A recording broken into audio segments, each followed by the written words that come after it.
Hello friends, स्वागत करता हूं कौन मैथ यूट्यूब चैनल में। आज पढ़ेंगे क्लास 9th की एनसीईआरटी मैथ यूक्लिड की ज्यामिति का परिचय अध्याय 5। तो इसमें ज्यामिति के बारे में जानना है। तो ज्यामिति होता क्या है, इसका परिभाषा देख लेते हैं। तो ज्यामिति शब्द यूनानी भाषा के जियो और मेट्रिन से लिया गया है और उससे मिलकर ज्यामिति बना है। इसमें जियो का अर्थ है पृथ्वी या भूमि और मेट्रिन का अर्थ है मापना। इससे ऐसा प्रतीत होता है कि ज्यामिति का उत्पन्न भूमि या जमीन मापने की आवश्यकता के कारण हुआ है। यहाँ पे ज्यामिति का उत्पन्न जो है ना, भूमि या जमीन को मापने की कारण इसका उत्पन्न हुआ है। अब जान लेते हैं यूक्लिड कौन है उसके बारे में। तो यहाँ पे चलते हैं, यूक्लिड के बारे में कुछ जान लेते हैं। तो यूक्लिड मिस्र में एक शहर है अलेक्जेंड्रिया। अलेक्जेंड्रिया के एक गणित के शिक्षक थे। 3000 ईसा पूर्व। उस समय तक उन्होंने ज्ञात गणित के सभी ज्ञानों को एकत्रित किया और एलिमेंट्स नामक अपने प्रसिद्ध ग्रंथ के रूप में उसे व्यवस्थित किया। उन्होंने एलिमेंट्स को 13 अध्यायों में विभाजित किया, जिनमें से प्रत्येक को पुस्तक माना जाता है। इस अध्याय में हम ज्यामिति के प्रति यूक्लिड के दृष्टिकोण की चर्चा करेंगे और ज्यामिति को वर्तमान स्वरूप से इसे जोड़ने का प्रयत्न करेंगे। तो यूक्लिड के कुछ परिभाषाएं हैं, उसको देख लेते हैं। इसको इंग्लिश में बोलेंगे डिफिनेशन ऑफ यूक्लिड। तो फर्स्ट परिभाषा क्या है? एक बिंदु इंग्लिश में पॉइंट बोला जाता है। एक बिंदु वह है जिसका कोई भाग नहीं होता, यानी नहीं तो चौड़ाई, लंबाई और नहीं तो मोटाई होती है। एग्जाम्पल देख लेते हैं। यहाँ पे मान लीजिए एक बिंदु ये है, इसका तो नहीं मोटाई है, नहीं तो चौड़ाई है, नहीं तो लंबाई है, इसी को बिंदु बोला जाता है। परिभाषा 2 क्या है? एक रेखा वह है जिसका केवल लंबाई होती है। तो यहाँ पे रेखा एक खींच लेते हैं, एग्जाम्पल में ये भी एक रेखा है, मान लीजिए इसका तो केवल लंबाई है, चौड़ाई नहीं है, इसीलिए इसका दूसरा परिभाषा है एक रेखा वह है जिसका केवल लंबाई होती है। चलिए अब नेक्स्ट पेज में चलते हैं, परिभाषा नंबर 3 देखते। तो इसका तीसरा परिभाषा क्या कर रहा है? एक रेखा के सिरे बिंदु होते हैं, यानी रेखा के अंत में एक एक बिंदु होते हैं। यहाँ पे एक रेखा बना लेते हैं। मान लीजिए एक रेखा है, इसके सिरे बिंदु मतलब हुआ एक बिंदु यहाँ पे होंगे, इस सिर पे एक बिंदु यहाँ पे होंगे। ये भी एक रेखा हो गया, सिरे बिंदु होते हैं इनके। एक यहाँ पे हुआ, एक सिरे पे यहाँ, एक यहाँ, यही बोल रहा है। अब परिभाषा 4 क्या कर रहा है? एक सीधी रेखा यानी स्ट्रेट लाइन ऐसी रेखा है जो स्वयं पर बिंदुओं के साथ सपाट रूप से स्थित होती है। यानी कि एक ये रेखा हुआ, इस पे बिंदु बहुत सारे हैं, यानी ये स्वयं पर बिंदुओं के साथ सपाट रूप से स्थित है। ये सब बिंदु हो गया। ये भी रेखा है, इस पे सपाट रूप से बिंदु हैं। अब चलिए परिभाषा नंबर 5 देखते हैं। पांचवा परिभाषा क्या कर रहा है? एक पृष्ठ को इंग्लिश में सरफेस बोलते हैं, वह है जिसकी केवल लंबाई और चौड़ाई होती है। यहाँ पे एक पृष्ठ बना लेते हैं। यहाँ पे ये तो लंबाई हो गई इसकी, और ये बी से चौड़ाई, विड्थ, लेंथ और विड्थ, ये लंबाई ये चौड़ाई। अब परिभाषा 6 क्या कर रहा है कि पृष्ठ सरफेस मतलब पृष्ठ के किनारे रेखाएं होती है। पृष्ठ के किनारे रेखाएं होती है। मान लीजिए ये पृष्ठ है, तो इसके किनारे ये जो है ना, ये किनारा, ये रेखाएं होते हैं। जो किनारे को एडिज बोलते हैं इंग्लिश में, एडिज, ये किनारे है इसका। परिभाषा 7 क्या कर रहा है?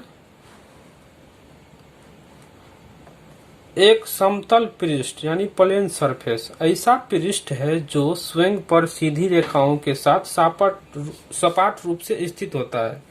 यहाँ पे एक प्लेन सरफेस ले लेते हैं। ये एक प्लेन में एक सरफेस है। तो यहाँ पे रेखा सब जो है ना, इस पे सपाट रूप से है। ऐसे होगा, कुछ ऐसे होगा, यानी यहाँ पे रेखा इस सरफेस पे सपाट रूप से है। अब नेक्स्ट क्या है, अब अपनी इन परिभाषाओं से प्रारंभ करते हुए यूक्लिड ने कुछ गुणों को बिना सिद्ध किए सत्य कथन मानने की कल्पना की। ये कल्पनाएं वास्तव में अस्पष्ट सर्वव्यापी सत्य थे। उन्होंने इनके दो वर्गों में विभाजित किए। उन्होंने कुछ कथन को बिना सिद्ध किए सत्य कथन मानने की कल्पना की, जिनमें से वो सर्वव्यापी सत्य माना गया। वो इनको दो वर्गों में विभाजित किया गया। वे वर्ग है अभिगृहित और अभिधारणाएं। तो अभिगृहित और अभिधारणाएं क्या होता है उसका डिफिनेशन जानते हैं, उसका परिभाषा जानते हैं। नेक्स्ट पेज फ्रेंड्स, अभिगृहित की परिभाषा जान लेते हैं क्या होता है। तो अभिगृहित को इंग्लिश में एक्सोम्स बोलते हैं। तो ये वे कल्पनाएं थी जिन्हें निरंतर गणित में प्रयोग किया गया और जिनका केवल ज्यामिति से ही विशेष संबंध नहीं था। अभिगृहित को ज्यामिति में ही विशेष रूप से नहीं इसको यूज किया गया, बल्कि सारे मैथ की अध्याय में इसको यूज किया गया। तो यूक्लिड के कुछ अभिगृहित इस प्रकार है। वे वस्तुएं जो एक ही वस्तुएं के बराबर है एक दूसरे के बराबर होते हैं। यानी एग्जाम्पल देखते हैं इसका क्या कह रहा है। यदि a बराबर b है और a बराबर c है, तो यहाँ पे एक ही वस्तुएं a है, तो इसके एक ही वस्तु के बराबर आपस में बराबर होता है, ये बोल रहा है। तो यहाँ पे b बराबर c हो जाएगा, क्योंकि एक ही वस्तु के बराबर है, इसीलिए इसमें बोल रहा है वे वस्तुएं जो एक ही वस्तु के बराबर हो एक दूसरे के बराबर होती है। अब सेकंड क्या है, सेकंड को देख लेते हैं।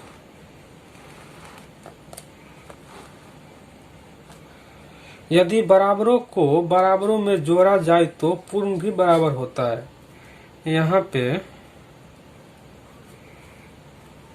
5 और 5 दो संख्या लिए, यहाँ पे इसमें 2 जोड़ेंगे और इसमें 2 जोड़ेंगे। ये 5 5 बराबर संख्या लिए, इसमें 2 2 जोड़े, तो इसका रिजल्ट भी तो 7 7 आएगा ना, इसका 7 और इसका 7, यही बोल रहा है। यदि बराबरों को बराबर में जोड़ा जाए तो पूर्ण भी बराबर होता है। यहाँ पे बराबर 5 है, बराबर 5 है, इसमें 2 बराबर संख्या जोड़ा तो इसका रिजल्ट क्या बराबर आया 7 7। तीसरा क्या है, यदि बराबरों को बराबरों में से घटाया जाए तो शेषफल भी बराबर होती है। यहाँ पे 4 4 दो संख्या बराबर ले लिए, इसमें से बराबर ही घटाना है। इसमें से 2 घटा ले, इसमें से भी 2 घटा ले, तो इसका शेष भी बराबर आएगा ना। 4 में से 2 गया तो 2 आया, और इसमें से 2 आया तो 2 आया। यही इसका कुछ कल्पना थी जो कि अभी तक सत्य माना जाता है इसको। अब नेक्स्ट देखते हैं।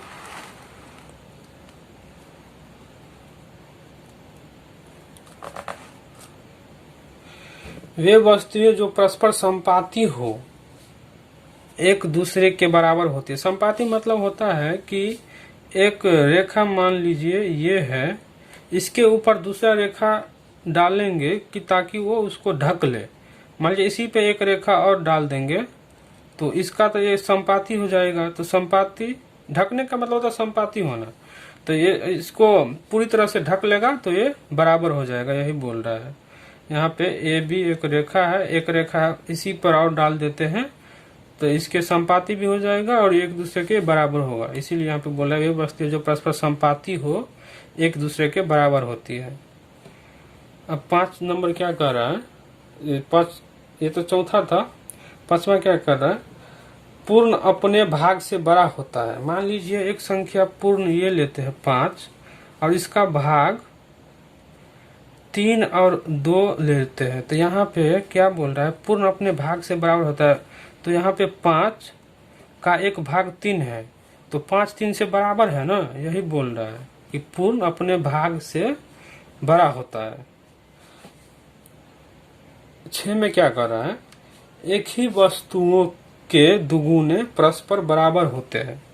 यहाँ पे P बराबर हम 2m लेते हैं और PA बराबर 2n लेते हैं। इसका मतलब क्या कि 2m बराबर 2n होगा। समझ रहे हो ना, एक ही वस्तु के दुगुने आपस में बराबर होते हैं, यही बोल रहा है।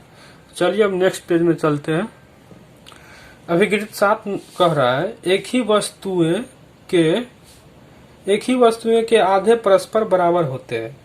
यहाँ पे मान लीजिए कि A बराबर B/2 है एंड A बराबर C/2 है। तो एक ही वस्तु के बराबर है ना, तो ये आपस में बराबर होंगे, यानी B/2 बराबर C/2। अब चलिए, अभिगृहित हो गया। अब अभिधारणाएं के बारे में जानते हैं। अभिधारणाएं का डिफिनेशन जानते हैं, परिभाषा क्या होता है। अभिधारणाएं को इंग्लिश में पोस्टुलेट्स बोलते हैं। तो अभिधारणा शब्द का प्रयोग उन कल्पनाओं के लिए किया जो विशिष्ट रूप से ज्यामिति से संबंधित थे, यानी अभिधारणाएं का प्रयोग विशेष रूप से ज्यामिति में ही किया जाता है। तो यूक्लिड की कुछ अभिधारणाएं इस प्रकार है, देख लेते हैं इसको। पहला अभिधारणा क्या है इसका, कि एक बिंदु से एक अन्य बिंदु तक एक सीधी रेखा खींची जा सकती है। तो यहाँ पे एक बिंदु P लिए, यहाँ पे एक बिंदु Q लिए, तो इससे होकर एक सीधी रेखा खींचेंगे। तो यही बोल रहा है कि एक बिंदु से एक अन्य बिंदु तक एक सीधी रेखा खींची जा सकती है। अभिधारणाएं तो क्या कर रहा है कि एक शांत रेखा, जिसको इंग्लिश में बोलेंगे टर्मिनेटेड लाइन, को अनिश्चित रूप से बढ़ाया जा सकता है। यानी एक शांत रेखा मतलब क्या, एक फिक्स रेखा, ये फिक्स रेखा यहाँ तक हो गया। मान लीजिए रेखा PQ है, बोल रहा है कि इसको अनिश्चित रूप से बढ़ाया जा सकता है, यानी इसको आप जितना मन उतना बढ़ा सकते हो।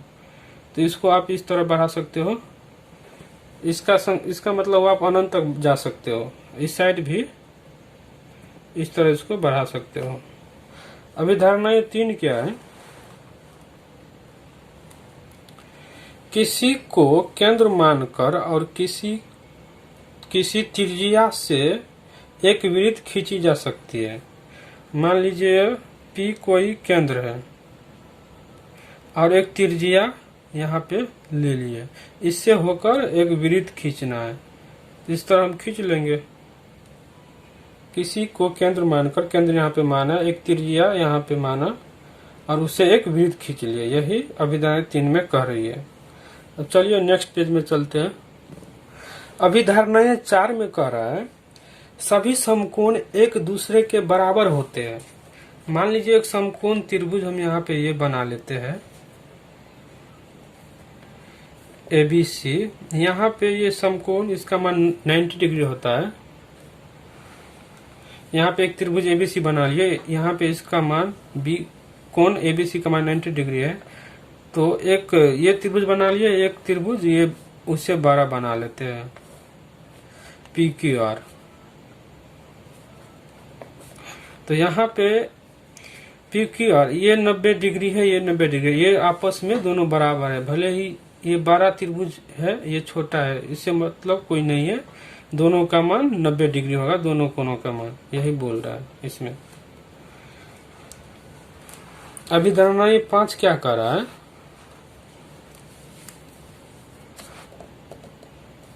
यदि एक सीधी रेखा दो सीधी रेखाओं पर गिरकर अपने एक ही ओर 2 अंतःकोण इस प्रकार बनाए कि इन दोनों कोणों का योग मिलकर 2 समकोण से कम हो, तो वे दोनों सीधी रेखाएं अनिश्चित रूप से बढ़ाए जाने पर उसी ओर मिलती है जिस ओर यह योग दो समकोण से कम होती है। यहाँ पे चित्र द्वारा समझते हैं। मान लीजिए ये कोई दो रेखा है, पी क्यू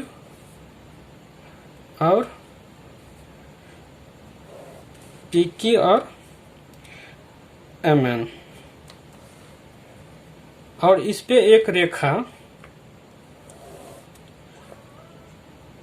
ए बी है। तो इसमें बता रहा है कि अगर ये रेखा है ना, इसके इस साइड का कोण ये अंतःकोण होता है। अगर ये दोनों कोण, इसको एक मान लेते हैं, इसको दो मान लेते हैं। यहाँ पे कोण अगर 1 प्लस कोण 2 लेस देन होगा कितना, 180 डिग्री से, तो जिस साइड ये कोण बन रहा है ना, उस साइड रेखा बढ़ाने पे निश्चित रूप से कहीं न कहीं मिलेंगे। यहाँ पे इसको मिला के देखते हैं कहाँ पे जाके मिलता है। देखिए यहाँ पे जाके ये मिल गया, पर इस साइड इसको बढ़ाएंगे तो नहीं मिलेगा। तो यही बोल रहा है कि यदि एक सीधी रेखा ये सीधी रेखा है, दो सीधी रेखाओं पर गिरकर, ये पीक्यू और एमएन पे गिरा हुआ है, अपने एक ही और दो अंतःकोण, अब इसके अपने ही ओर है ना, ए बी के अपने ही ओर दो अंतःकोण 1 और 2 मिलकर दो समकोण से कम हो तो, दो समकोण मतलब क्या, 180 डिग्री से कम हो तो दोनों सीधी रेखाओं निश्चित रूप से बढ़ाए जाने पर उसी ओर मिलती है जिस ओर यह योग दो समकोण से कम होते हैं। यहाँ पे इस साइड अंतःकोण 180 दो समकोण से कम है, इसीलिए इसी ओर ये रेखा आपस में मिलेंगी। यही है। ये वीडियो आपको पसंद आया तो इसे लाइक कीजिए, शेयर कीजिए और सब्सक्राइब कीजिए। Thank you.